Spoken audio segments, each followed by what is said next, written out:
So my YouTube channel just hit 5,000 subscribers, so I thought now would be the perfect time to make a video about some of the ups and downs and what videos have helped get me to that point and what videos were kind of a waste of time. I'll share some of the behind the scenes of what videos have been good for it, what videos were a bust, and maybe some of this information will help others that are trying to reach beyond that 1,000 subscriber threshold and make some type of career or business on YouTube. So I'm going to share with you some of the videos that have helped my channel and others that maybe were a bit of a waste of time. So at first you might be thinking, wait, this channel doesn't have 5,000 subscribers, and you're right. This is more of my talking personality-based channel. So I run like 4 different channels mostly. And the one I'm talking about today is one of the first ones I began.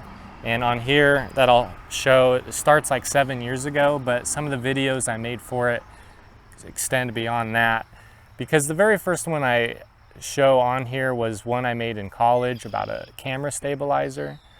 And the very first channel I uploaded it to, it ended up getting like 12,000 views, which for me at the time was a lot.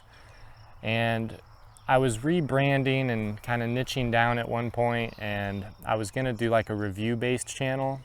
So I ended up re-uploading it on what this one started out as, which I think it used to be called Nick's Picks. And it still has another 3,000 views right now, but it's an old stabilizer, one of the counterweight styles.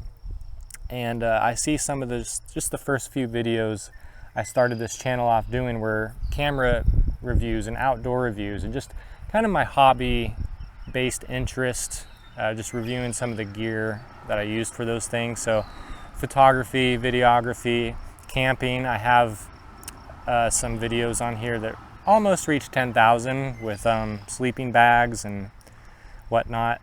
Now the first like successful series of videos I made for this channel, and I got kind of a flux of, pun intended, of subscribers for this, but it was with this electronic flux bike, which they rebranded to FLX later, and it came from Australia. It had some damaging in the shipping, but I ended up testing it and reviewing it and put out like 4 or 5 videos on it, testing how fast it went, how far it could go, and all those things. A lot of people did like those videos that I made, but then it's just like, well, I ran out, now what? I kind of tested everything that I could on it. And it's not like I was big enough to be buying other bikes to compare it to. So I used that bike for quite a few years. But anyway, that was one of the first successes I had on this Fun Guy Nick channel I'm talking about today. And then I went on to review some more camera-based stuff. I reviewed the Sony a7R II. That was another big hit for a while, but kind of a controversial one because some people didn't think I used light in that outdoor. I had a huge yard light outside, but anyway, it had a lot of views. A lot of people hated and loved it. It's kind of split. Then I started doing more random things. You know, this is when I was probably phasing out of the review-based stuff and was just kind of uploading here and there. And I helped out a couple friends. They were converting a cargo trailer into a camper, and that was a lot of fun to help them on that project. And they used that camper for a short while. They ended up upgrading, I don't know, somewhat soon after that, but it was fun to see what you could turn something like that into.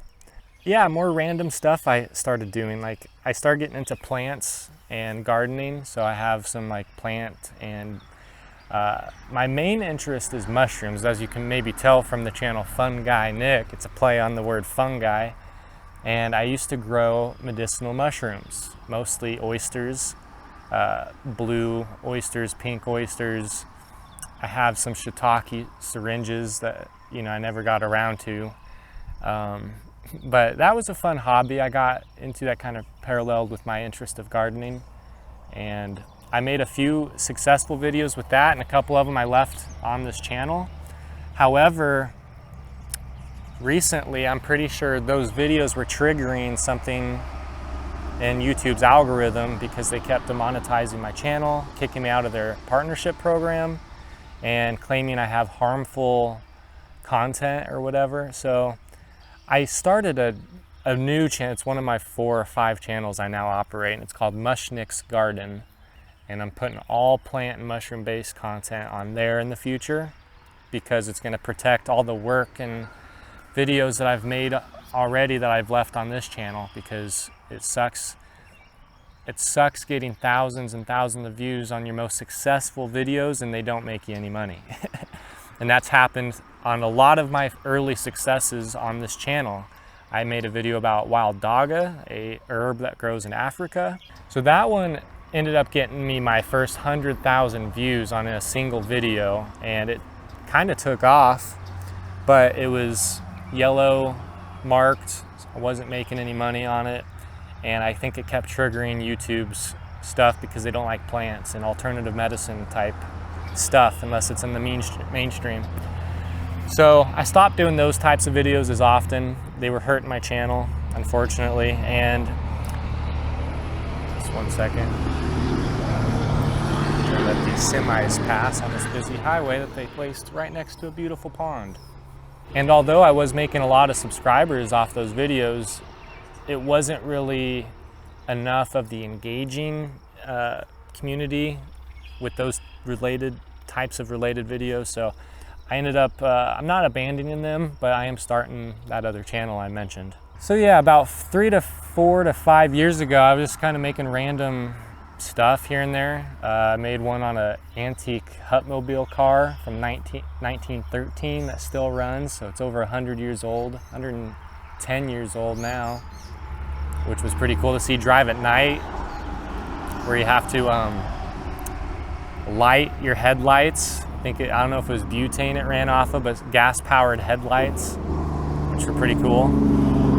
So about 4 to 5 years ago, I started getting into more traveling and backpacking, camping type stuff. So I had started a lot of travel-based documentaries that mostly just episodes at first. I do have a couple travel documentaries I put out not that long ago that kind of highlight some of those areas, like in Utah, in Arizona.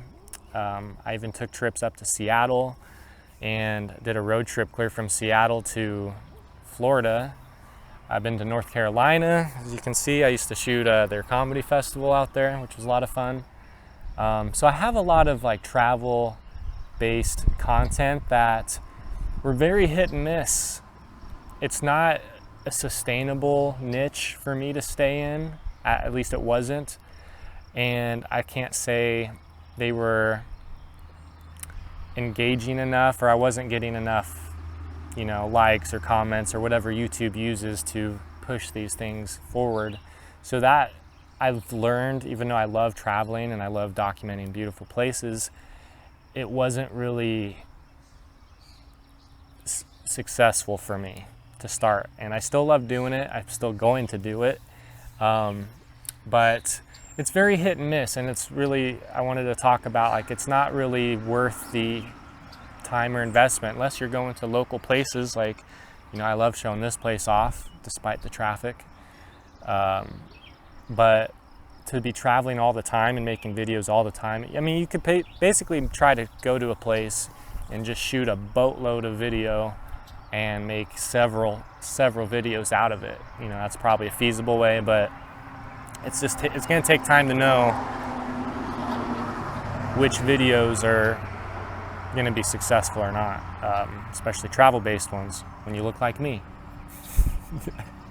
So again, I went back and I kept doing some of the outdoor review videos because they kind of went hand in hand with my travel content, or I was hoping it did, and some of those did very well.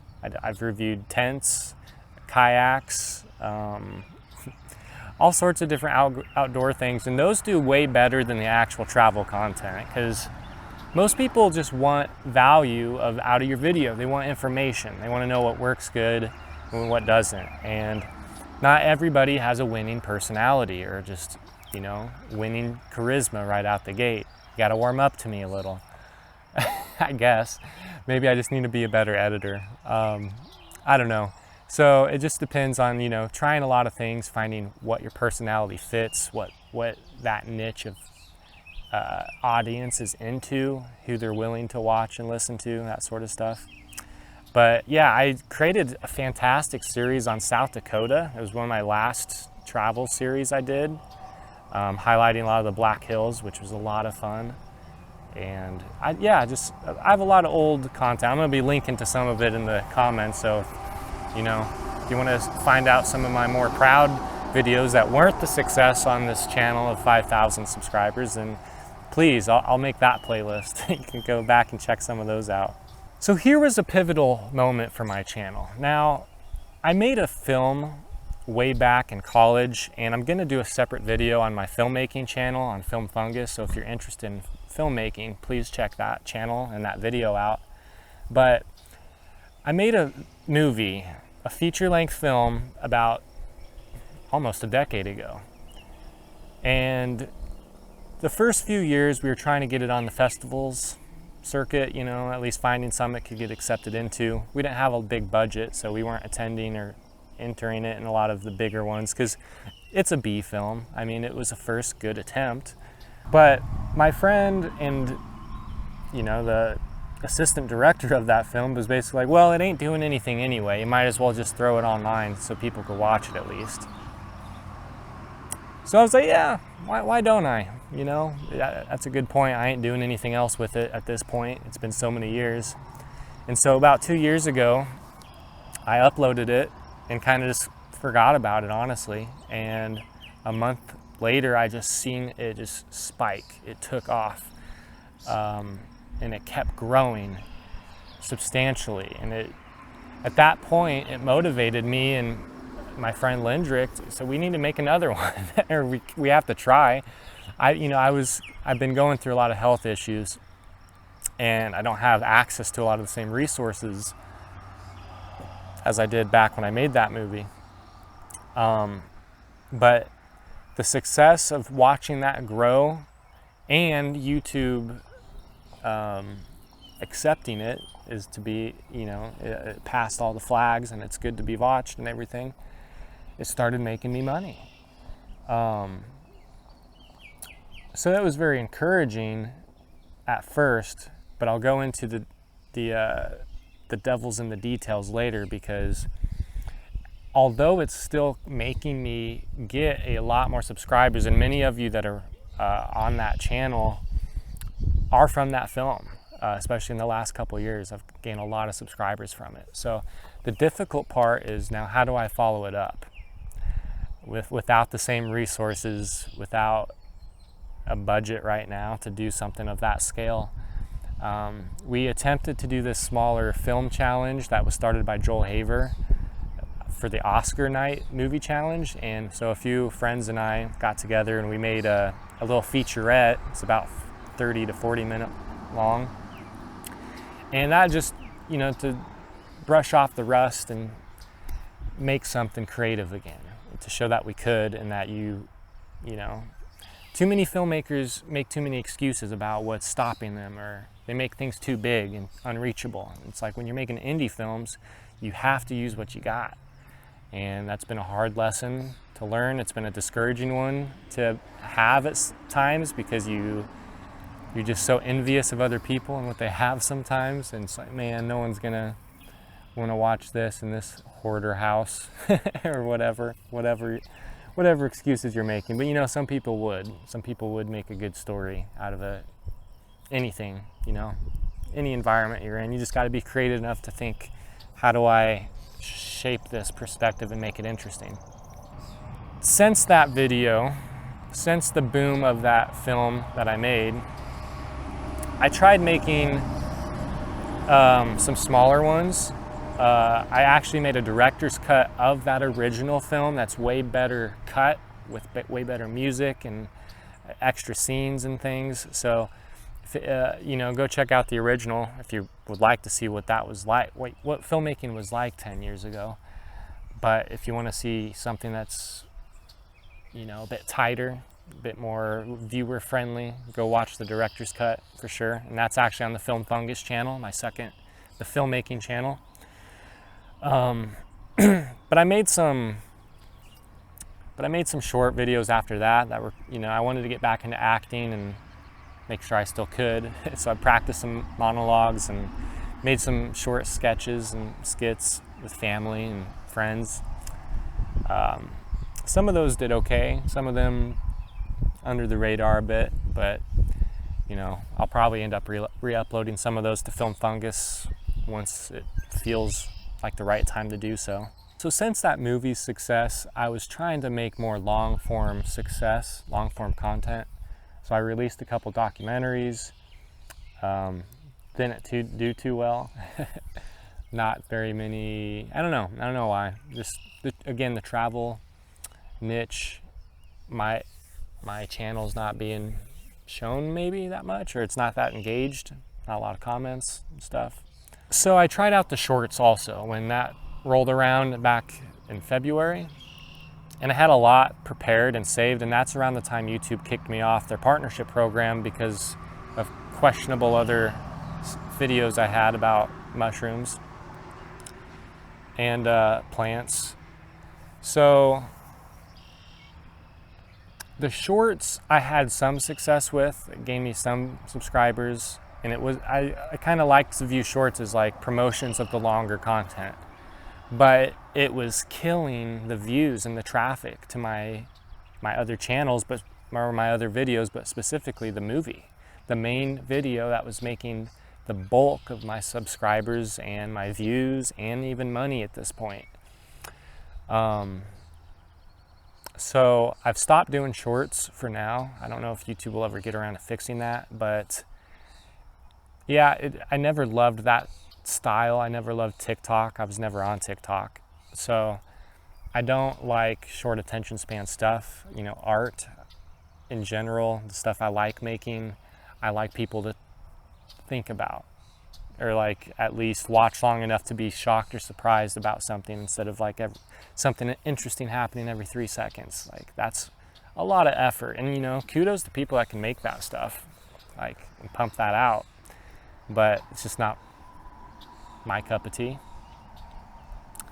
So let's talk about the money now. I know that's what some of you are going to be interested in. How much does a channel of 5,000 subscribers make? I'm sorry, I'm going to probably disappoint a few of you here.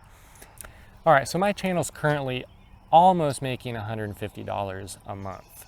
So I'll talk about the videos that have made me money on this channel. They're not always the ones that make me the most views, but some of them are. So this will be interesting, I think. So 135, almost the majority of that money is coming from that movie, which is bringing me in, I think, close to 4,000 views, about 2,000 views a day now, I think. So 4,000 over the 48 hours. And its RPMs are growing a little bit now. I think it's closer to $3 for that movie.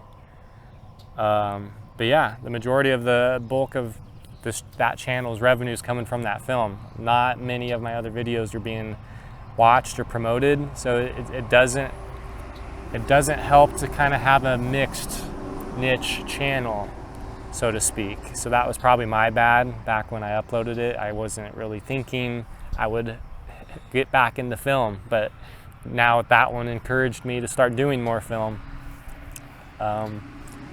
So it's taken away, I think, a lot of the traffic, because that's where YouTube's sending most people, or at least that's what they're showing on the watch page, and the other ones just aren't as often. So the other videos that are making me money, I made a DIY video about how to change a camshaft solenoid part on my car.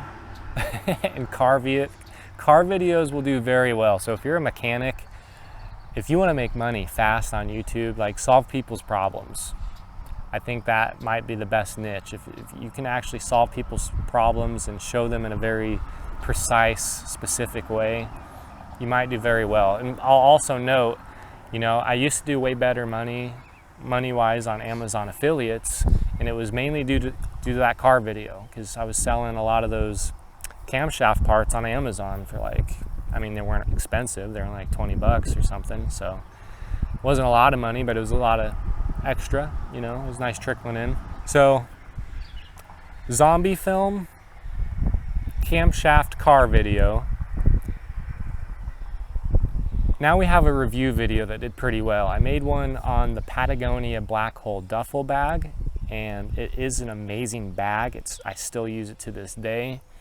It's tough as hell, but it's, you know, folds in, packs a lot, you know, it's a perfect bag almost. I mean, there's different bags for different applications, but as far as like a duffel that you want, you could either carry it like a duffel or you could carry it like a backpack, and it's water splash proof. I don't know if it's waterproof, but it's splash proof.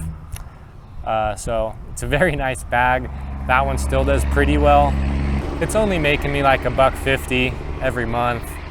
So I think the goal sometimes is to make a lot of the same type of content, just because if you had like 50 videos that were similar to that black hole duffel bag, you know, that's 50 times 1.5. That's, you know, a good chunk of change.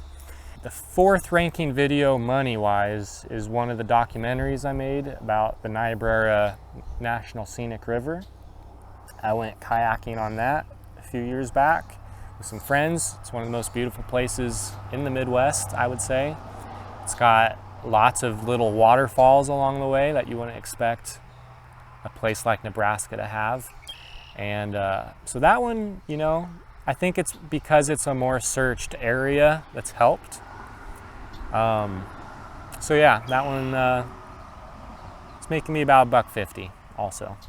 So number 5 is a mushroom video I did about extracting the polysaccharides and the beta glucans out of oyster mushrooms, which there's like no information on the internet, or at least on YouTube, about how to do that at home, like the process. And, you know, so I kind of did a review about how the other manufacturers of these companies do it, how they get the beneficial compounds out, but how you can do it at home cheaper and more, you know, I like at-home stuff where you don't have to pay companies a lot of extra stuff, because a lot of the mushroom supplement companies in general add a lot of fillers, and they don't process it right, so it's not even bioavailable, the supplements you're taking. So, you know, that's some of the topics I used to be very interested in that YouTube wasn't very supportive of, or wasn't, you know, leading me down a path to success. So it's more of a hobby now than something I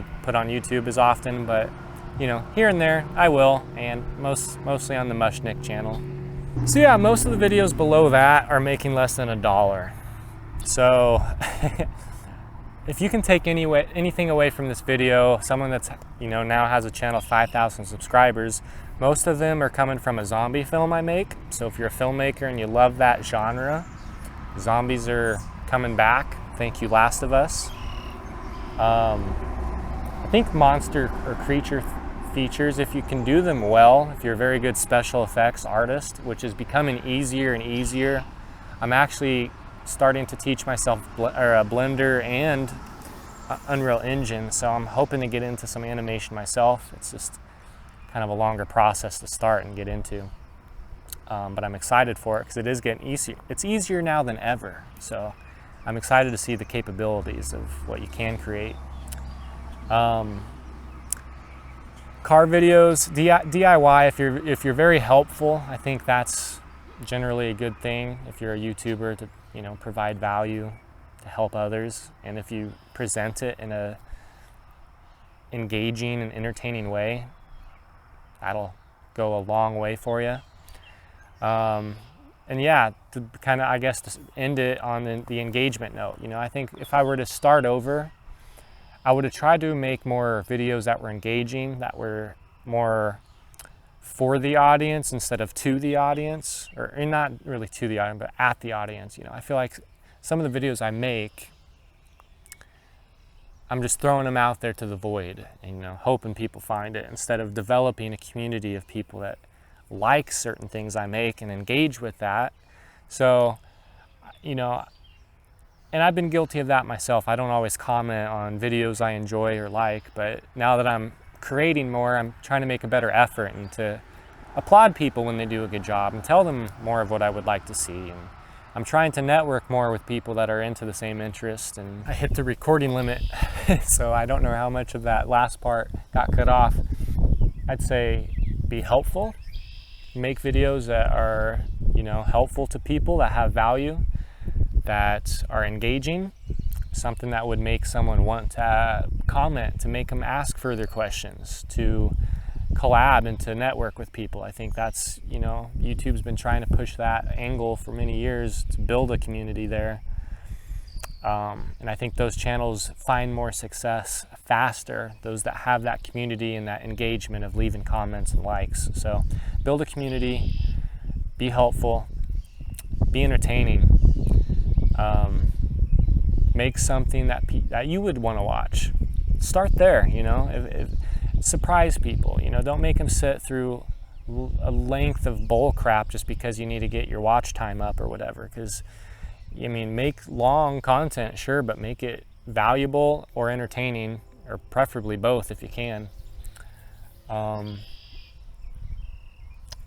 yeah, I think, what I was talking about earlier before this cut off was, I think if I were to redo things, like start this channel over, I would have started with videos that would have been more engaging and built a community sooner.